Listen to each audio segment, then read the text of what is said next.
Hey guys, on today's video I'm going to teach you how to delete things from your island. So, right here I have my island. All I have to do is press this arrow right here and then it gets deleted. So I can just keep that, holding on to that, and I'm going to start deleting everything.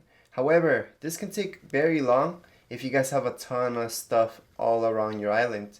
So, what I suggest doing, instead of just deleting one thing at a time like I'm doing right now, just by holding that button, I can just go right into my settings. So I can press this on my controller, then go to my island.